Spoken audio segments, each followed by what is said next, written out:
Most neighborhood theaters concentrated all the decoration on the front. There wasn't much past the organ chambers. Here is decorated all the way back. They spent some money on this, and they spent some time designing it. So you have decoration all the way from the back to the front. A nice view looking towards the back. You see how the balcony and the ceiling continues all the way, the decoration continues all the way around the back of the ceiling. What was left out? There was some budget cuts because it was the Depression and they were just trying to get the theater finished and open. So no organ console in the pit, no pipes in the organ chambers. The understage restrooms were not finished out. And they didn't build all the offices and storefronts that they had planned originally on the front. It was basically what they called a second run or a 7-day theater, which meant that the Warner Brothers pictures would open downtown in Hollywood, and then 7 days later they would move them out to these suburban houses. This theater survived the Depression. Unlike about half the theaters in Los Angeles, it never closed. By 1932, 50% of the theaters in LA would close. This one kept going, and it wasn't for lack of trying. They tried everything. They dropped the ticket prices, they had bank night, plate night, all those different things. They also tried a lot of different ballyhoo. They had personal appearances. There you see Dorothy Dare making a live appearance in 1934.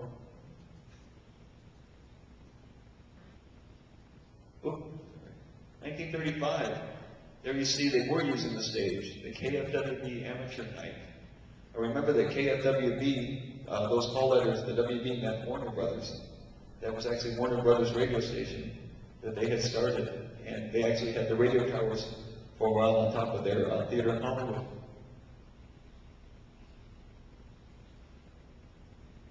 This theater thrived all the way through World War II. Every theater thrived in World War II, and especially down here.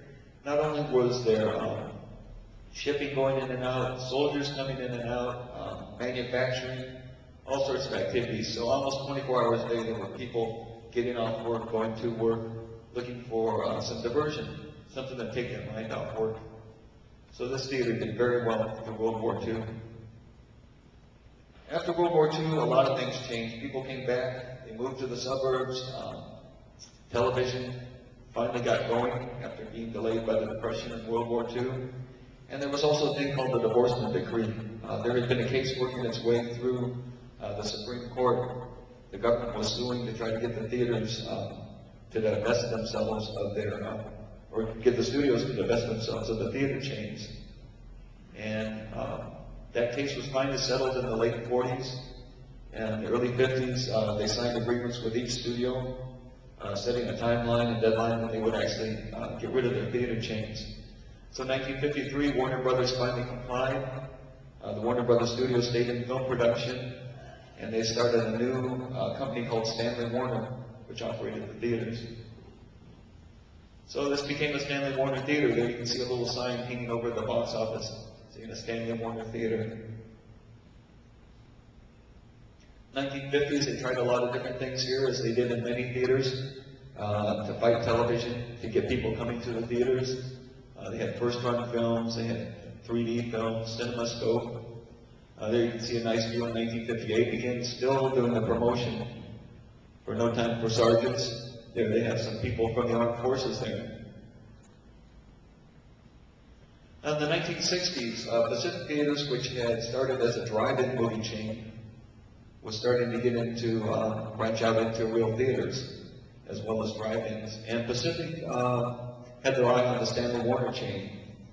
And they had a lot of dealings because they became involved in Cinerama, and Stanley Warner had been the owner of Cinerama.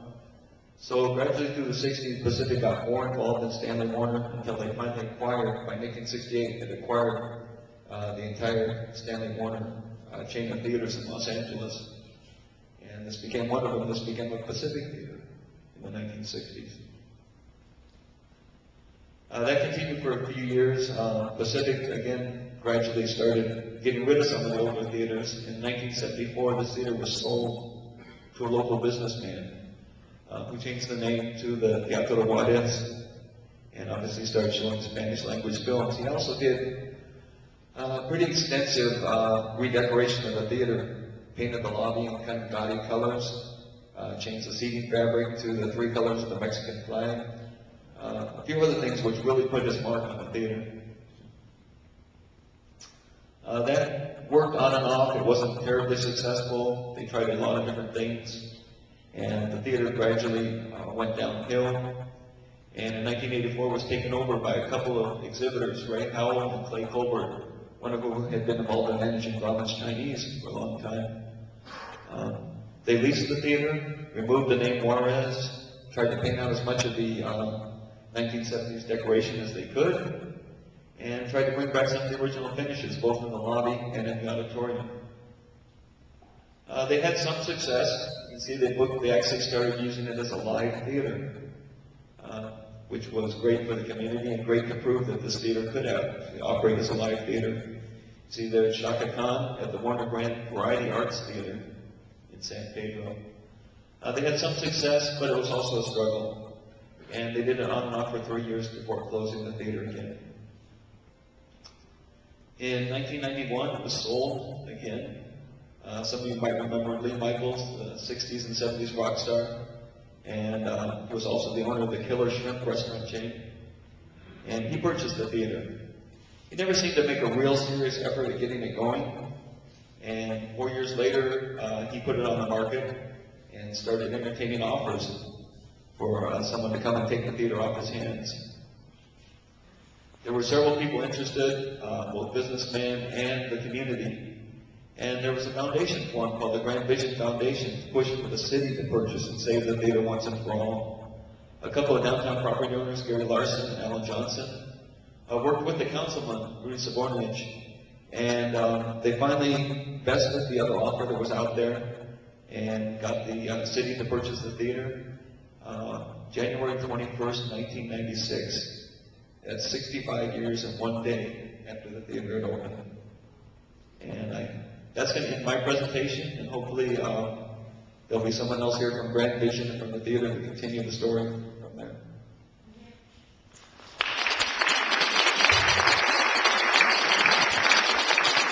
Thank you, Ed. Don't go away. I'm going to get the house lights.